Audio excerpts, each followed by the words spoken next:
Meski didatangi jutaan orang, acara Anies berakhir tragis. Anies kembali halu. Kali ini dia tak percaya dengan hasil survei. Rasa percaya dirinya begitu tinggi sampai Anies mencontohkan Pilkada Jakarta 2017.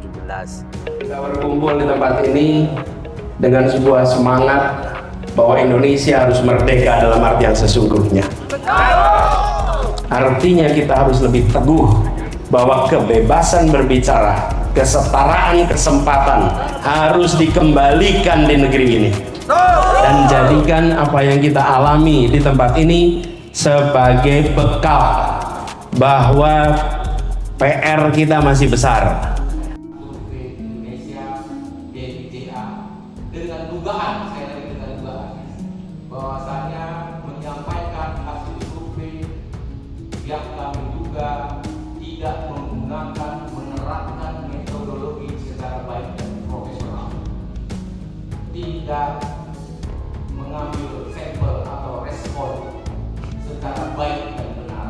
Hari ini Badan Advokasi Hukum DP Partai Nasdem Provinsi Sumatera Utara bersama lebih kurang ada 100 advokat, kami melayangkan somasi kepada lingkaran survei Indonesia DNIJA yang kami nilai telah meliris survei yang menyatakan Pak Anies Rashid Baswedan hanya 5% di Sumatera Utara.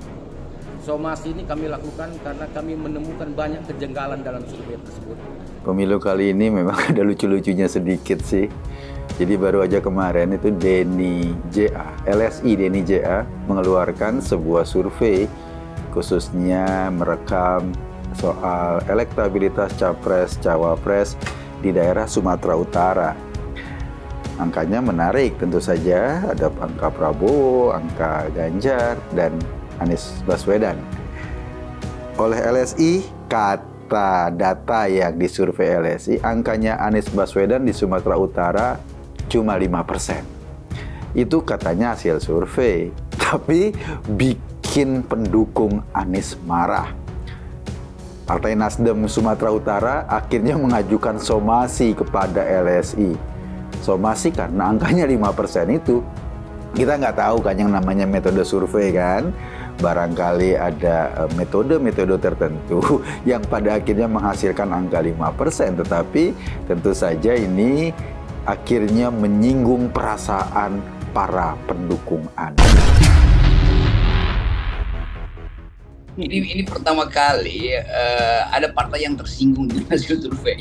Sebaliknya ada partai yang surveinya abal-abal tapi senang karena dinaikin kan. Jadi itu bedanya tuh. Tetapi kalau kita lihat secara metodologi, memang ada kecurigaan bahwa dropnya itu jauh sekali itu. Walaupun nanti akan ada keterangan bahwa ini kan hasil analisis lokal dari data nasional tuh. Tetapi selalu ada problem kalau dia analisis lokal dan itu penggalan sebetulnya, dia diekstrak dari data yang mana tuh. Itu poinnya. Nah, itu yang mungkin harus ada perdebatan publik secara metodologi. Tetapi yang menarik adalah Nasdem kebakaran jenggot itu. Entah kenapa ini alasan yang menurut gue seru dan lucu ketika sebuah hasil survei disomasi. Nggak tahu apa tuntutan somasinya. Mungkin ya tuntutan somasinya, kita mensomasi hasil survei ini dan kita berharap penyelenggara survei tersebut menambahkan hasil Anies Baswedan dari 5% menjadi 45%. Mungkin itu. Kalau tidak maka akan berhadapan, akan kami ajukan ke pengadilan atau ke meja hijau atau ke hukum. Kader Partai Demokrat Eko Jones mengungkapkan bahwa sejumlah acara yang dibuat oleh bakal capres Koalisi Perubahan untuk Persatuan Anies Baswedan di beberapa daerah berakhir tragis meskipun didatangi jutaan orang.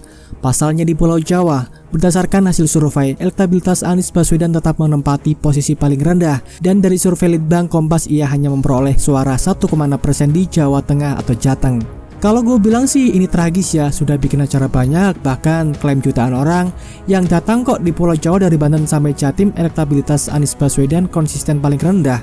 Bahkan di Jateng hanya 1% saja, ungkapnya. Eko pun berharap agar Anies tidak mensomasi Litbang Kompas seperti yang dilakukannya kepada LS DNIJA. Mudah-mudahan gak ngamuk dan gak bikin somasi ke Kompas, ujarnya. Untuk diketahui, pada survei Litbang Kompas yang dipublikasikan pada 21 Agustus 2023, elektabilitas Anies Baswedan di Jateng hanya 1,6%, sedangkan bakal capres PDIP Ganjar Pranowo 49,2% dan bakal capres Koalisi Indonesia Maju Prabowo Subianto 14,1%. Kemudian di Jawa Barat, elektabilitas Anies lagi-lagi masih berada di urutan ketiga dengan 12%, sedangkan Ganjar 18,2% dan Prabowo di posisi pertama dengan 24,7%. Sehingga bisa disimpulkan bahwa elektabilitas Anies di Jateng dan Jatim masih minim, bahkan tertinggal jauh dari dua pesaingnya untuk Pilpres 2024 mendatang, Prabowo dan Ganjar. Secara terpisah dikutip dari Populis, pegiat media sosial Eko Kuntadi menunjukkan kelucuan pemilihan umum pemilu 2024 pada kubu bakal calon presiden dari Koalisi Perubahan untuk Persatuan Anies Baswedan. Eko Kuntadi mengatakan lembaga survei Indonesia atau LSI, Denny JA baru saja mengeluarkan survei dari Sumatera Utara, di mana angka elektabilitas Anies Baswedan hanya 5%, sehingga memicu kemarahan para pendukung. Pemilu kali ini memang ada lucu-lucunya sedikit sih. Jadi baru saja kemarin itu LSI Denny JA mengeluarkan sebuah survei khususnya merekam soal elektabilitas capres-cawapres di daerah Sumatera Utara, ucap Eko. Angkanya menarik tentu saja. Ada angka Prabowo, angka Ganjar, dan Anies Baswedan. Kata data yang disurvei LSI angkanya Anies Baswedan di Sumatera Utara cuma 5%. Itu katanya hasil survei, tapi bikin pendukung Anies marah, sambungnya. Karena hasil survei tersebut, Partai Nasdem sumut memberikan somasi kepada LSI Denny JA dan angka 5% untuk elektabilitas Anies tentu menyinggung perasaan pendukung.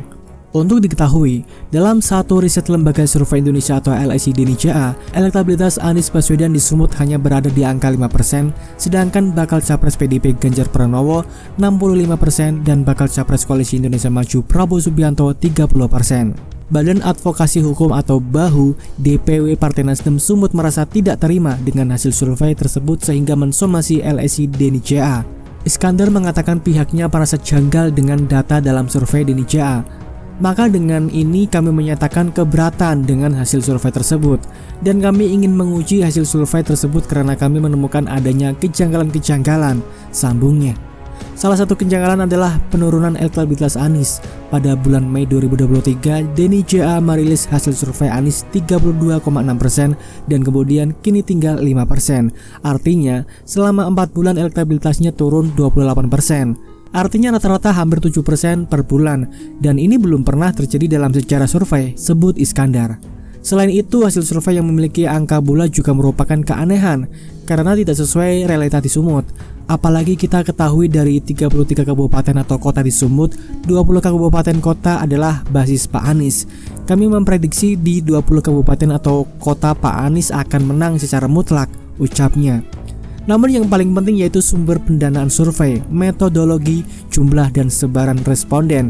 Ini yang harus dijelaskan di Denny JA. Yang paling penting adalah dari mana sumber dana survei tersebut. Apakah dari dana sendiri, apakah dari partisan atau melalui uang negara, atau lagi melalui NGO, jelas Iskandar.